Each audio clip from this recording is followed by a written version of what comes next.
I think at least some of you guys know that I am a John Maxwell certified coach, trainer, and speaker. And as John Maxwell is my mentor, I bet you could guess that I've read a few of his books.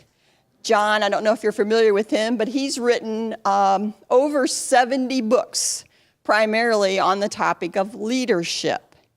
And so this is his most recent, one of his most recent, called Intentional Living. I don't know if you guys can see that in the back, but it's Intentional Living. So one day, are we on? I would think. Glenda needs a course on clicker. Maybe do I not have it on? No. Hey, it helps to turn it on. All right, here we go. All right, so one day, Bill Prenatt and I were having a conversation about what should be his next topic for his upcoming E4E showcase. And I said, quickly, I looked at Bill and I said, Bill, it should be intentional living. And Bill's paused for a moment and he looked at me and I could see that puzzled, concerned look on his face. And I said, Bill, let me take you back a little bit. Do you remember that for your birthday, I gave you a copy of John Maxwell's book, Intentional Living? And so Bill quickly got up to speed on this conversation. And I said, and he was continued to be puzzled, and he said, why is that, Glenda, that you would suggest intentional living? And I said, well, Bill, it's because when I was reading this book, and going through the chapters, reading John's stories and his information, your face kept popping into my mind. I'm like, that's what Bill does. That Bill always does that. That's how Bill lives. That's what Bill is always telling me to do. So enough about me. Let me bring up Mr. Bill Prenatt to share his story about intentional living. Yeah, thanks, Glenda. So Glenda will be joining us at the end of the presentation.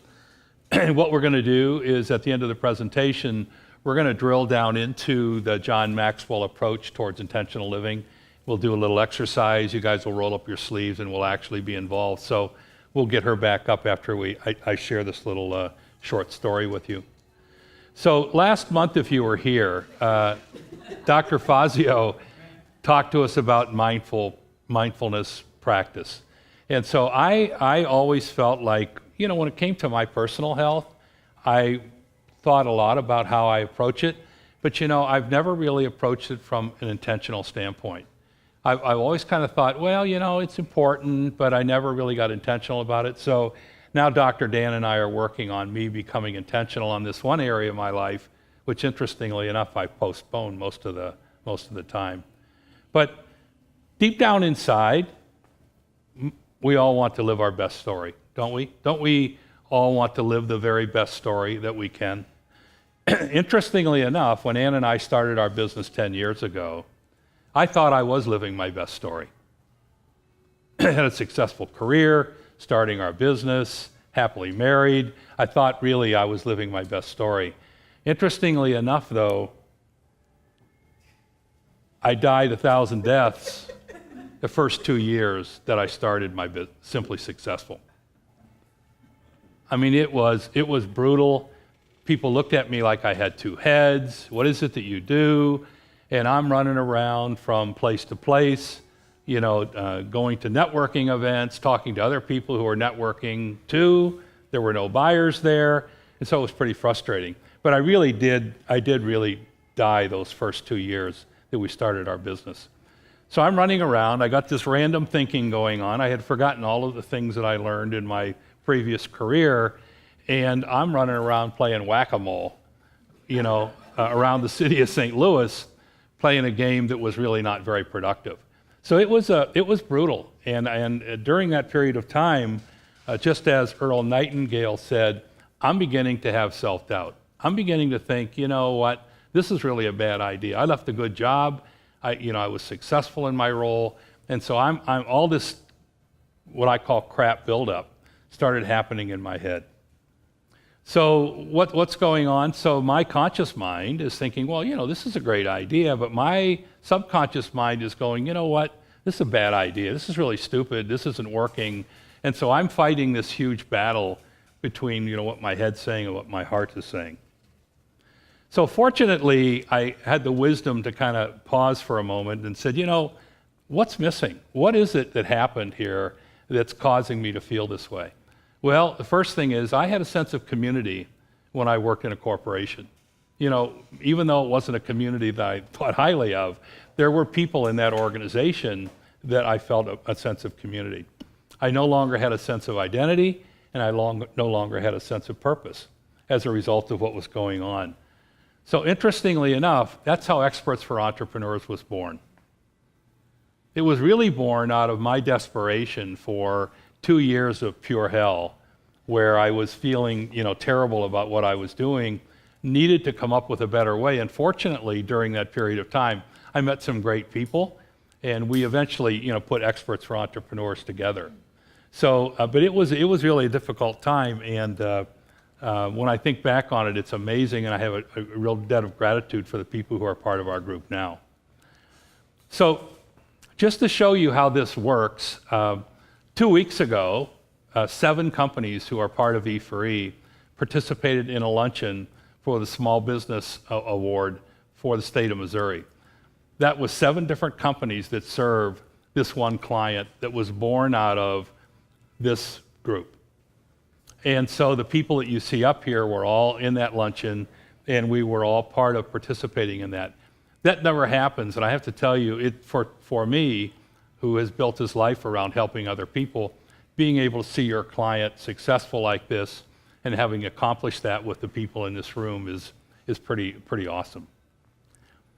So what was going on before E4E? So I had my head telling me, man, this is crazy, it's not working, I got all this negative self-talk going on, I got this self-fulfilling prophecy going on.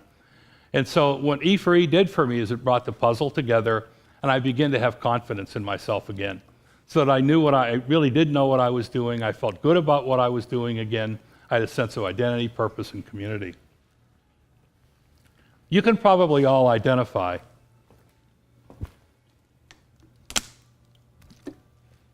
with this merry-go-round that I was on during that period of time, right? I think you frequently end up in the same situation where you feel like things are spinning out of control in your business or in your life. So, we either seem to go to one extreme because we have hardwiring in our heads. We go to one extreme, which is we're acting a little too spontaneous, or on the other side, we're overly planning, but we're not really centered. But what I've learned is that by being intentional, I can be both fast when I need to be fast, and I can be slow when I need to be slow, and I can serve both of those purposes. So being intentional allows me to, by acting intentional, it allows me to overcome some of the natural tendencies that I have because I'm being intentional about the way I approach things. So what did I do first? Well, when I got in this situation, I had to kind of regroup, and so I had to rethink this, and I thought Shakespeare says it well when he says shiny things are not necessarily precious things. And so what I really had to do was to regroup and go, what's really precious to me is the relationships. Are there a lot of things going on out there? Yeah, there really are, but it's really the relationships that you build that are precious. And so that really kind of got me going back in the right direction. So I'm just ask you the question, so how do you feel about the way you are being intentional in your lives? Could you live your best story if you were being more intentional? So I'm going to what we want to do is to look at the difference between thinking about things and thinking about we're going to be intentional versus actually acting, being intentional. And so we're going to do a quick little exercise. There should be a manila folder on the front of your table here. If you'll all take, there are 2 handouts in there, so just take the first one, the first handout. And what I'd like you to do is privately just go through the list, and Glenda, I'm going to call you up because I need your help on this. is what we want to do is just go through this list and take a look at 2 or 3 things and circle them if you feel that by acting on those 2 or 3 things, you could become more intentional. So think about yourself, think about what you'd like to do, and what could you do there that would help make your being more intentional. You're not going to share this with anyone else. This is just a private. But what could you do that if you did them, you could feel more like you were being intentional? And these are just top of mind things. So, you don't need to overthink it. Just running through the list, what's top of mind that says, if I would do this, I could be more intentional. If I would do that, I would be more intentional. Okay, have you got a few things there to work on? Because we're going to give you a homework assignment in a little bit. So take the second enclosure there. Pass that around to the table if you would. So how I'd like you to look at this is just put a check mark in the box and those things that you think describe how you feel about being intentional. So how do you feel about being intentional? Just put a check mark in those things that you think describe you when it comes to how you feel about being intentional. Okay, if we could have your attention now up to the front, you'll see that we've changed that page. And Glenda's going to tell you a little bit more about how to work with that page now. Absolutely. This exercise is a little bit about self-awareness. Where am I at? How self-aware am I about how I live intentionally? So we wanted you to check off the boxes that really spoke to you or the land that you think you live in. And then when you look at your list, if you're the list that's under the heading of good intentionals, then that means that you live in the land, maybe primarily, if you have several check marks over there, of good intentions, which that doesn't mean that you're a bad person. That just means that that's just where you are right now. And a lot of us do have good intentions in the way we live both our professional and our personal life. So that's really not an issue if you have several check marks over there. Although in the middle are the words that really speak to, are you living an intentional life? And through Bill's story, he kind of shared with us, what does that really mean? So if you have, several check marks in that middle column, then that means that, you really kind of get this already, this topic about how important and how successful you can really be in both your personal and professional life if you live intentionally. And then the third column speaks to the results. That if you live a life of intentionality, then of course you're gonna achieve results. You're gonna feel more fulfilled. You're gonna be more proactive. So just the idea of the exercise is really just for a few moments to just think about where you are, and then of course the point that Bill's trying to make in his presentation is there really is value. It's about leading a life of significance. That your life really has meaning. And you can only really get there if you are intentional about it. If you think about the activities that you do each day, that being intentional will get you a whole lot farther. I know I am, and we know a lot of people out there that have good intentions. And how many things do we say sometimes, I'm going to try to do that, or someday I'll do that. Those are all words, phrases, watch yourself. Those are all good intentions. And like I said, that doesn't mean that you're a bad person. It just means that you want to move on some of those a little bit more quickly. And I think, Bill, you've got something to share about an actual tool around being intentional to help us. So interestingly enough, this is a little off script. When Glenda brought this to my attention, it upped my game. Interestingly enough, even though I do act intentionally, I really didn't realize it, and it was kind of almost like something. So now that I know what to call it, now that I know what it is, I feel like I'm actually more aware of it, and I'm actually more intentional now than I was before. So a good colleague and friend of ours, Dale Furtwängler, said that we have the power to fix any problem that we create, right? In his book on confidence. And I really do believe that that's true. There is a direct relationship between, as I became confident, I began to fix my own problem. And so, Dale, thank you. To me, that's a great insight. So change is tough, right? Change is really hard. I don't know if you have, I've got some new shoes at home that I've had for quite a while. I don't want to put them on because they hurt when I put them on.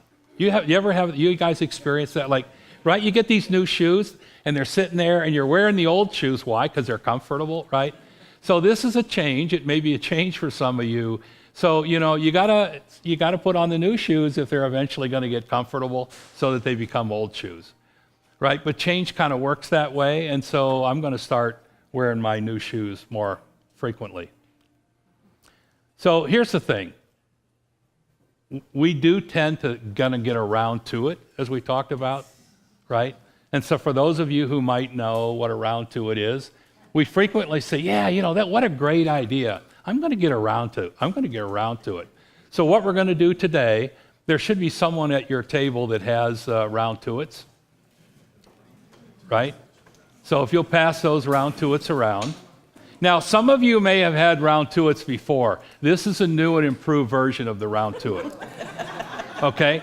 So I don't want you to think, oh yeah, I've got a round to-it. No, this is a new and improved version of the round to-it, right? So what we encourage you to do, put it in your pocket, put it in your purse, keep it with you. We've had fun discussions around this where people keep it and it reminds them, oh yeah, I got to get around to it. So, we gave you a few things. You did a little self-awareness today about what you think you might want to work on. So why don't you get around to doing something about it? So that's our presentation today, so thank you very much.